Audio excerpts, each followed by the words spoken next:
The Greenough Family Massacre, a peaceful home torn apart in the night. Part 1, a simple family in the quiet countryside. Amidst the serene fields of Greenough, a small rural town in Western Australia, the McKenzie family lived a modest, close-knit life filled with love. Karen McKenzie, 31, was a strong single mother who devoted herself entirely to her 3 children, Daniel, 16, Amara, 7, and Katrina, 5.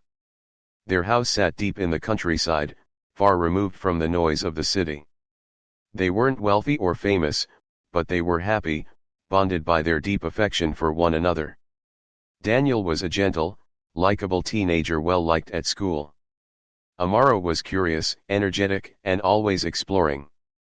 Little Katrina, the youngest, was the family's pure joy, constantly by her mother and sister's side.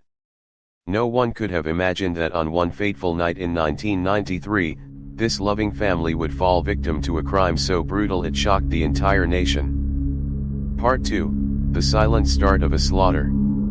On the night of February 21 into the early hours of February 22, 1993, William Patrick Mitchell, a 22-year-old farmhand who had a casual acquaintance with Karen, drove to their home while intoxicated and high on drugs. He had mixed alcohol, cannabis, and methamphetamines, rendering him completely out of control. Mitchell brought with him a tomahawk-style axe. Arriving around 3 a.m., he saw Daniel step outside, perhaps to check who was approaching. In that brief moment, Daniel had no idea he was facing death.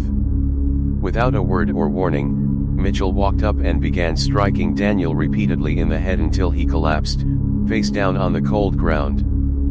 Part 3, a house of life turns to hell. After killing Daniel, Mitchell entered the house. Karen was asleep on a mattress in the living room. Without hesitation, he brought the axe down on her head and neck. Death came instantly without a chance to scream. But the horror didn't stop there. Mitchell went into the bathroom, retrieved a plastic bag and a bottle of lotion, then returned. He placed the bag over Karen's head and raped her corpse 3 times, a depraved act that left even seasoned investigators disturbed. He then walked toward the bedroom where the 2 young girls were sleeping. He sexually assaulted Amara, then killed both Amara and Katrina. The specific details of their deaths were sealed by the court due to their extreme brutality. In a house once filled with laughter, only a chilling silence remained.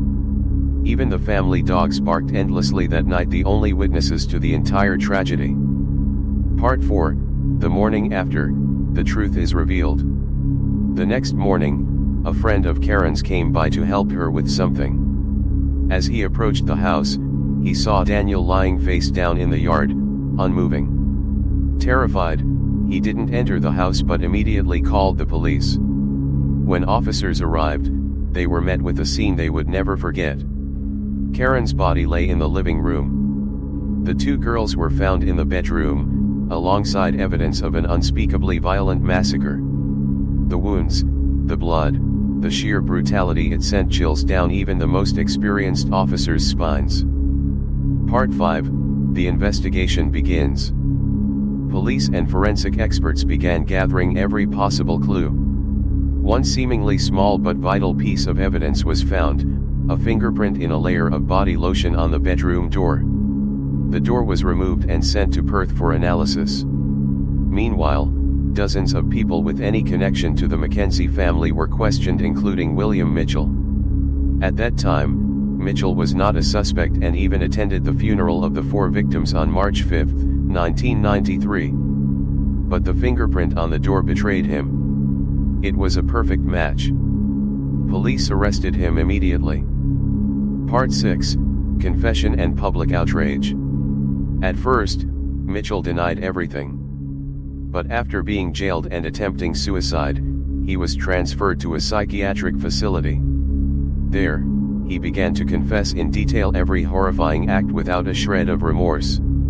In September 1993, he pleaded guilty to 4 counts of murder and 4 counts of sexual assault, including the corpses of Karen and Amara. Because he pleaded guilty, the trial didn't take long, but public anger was immense. In 1995, Mitchell was sentenced to 4 life terms.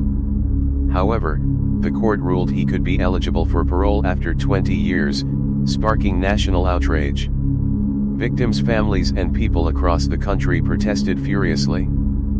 Part 7, The Fight to Keep Him Behind Bars. In 1994, the Supreme Court of Western Australia reviewed the sentence and ruled Mitchell should never be released, making him the first in the state to receive a true life sentence. However, in 1996, the federal court overturned this, restoring his parole eligibility to 20 years. The nation erupted in anger once more. Every time a parole review approached, in 2013, 2016, tens of thousands signed petitions to keep him imprisoned. The state government repeatedly denied parole. In 2018, a new law was passed extending parole review intervals for mass murderers to every 6 years. Part 8, The Lingering Aftermath. As of 2024, Mitchell remains incarcerated at Bunbury Prison. His next parole review has been delayed until 2030, and his chances of release are nearly zero. The house where the tragedy occurred is now abandoned.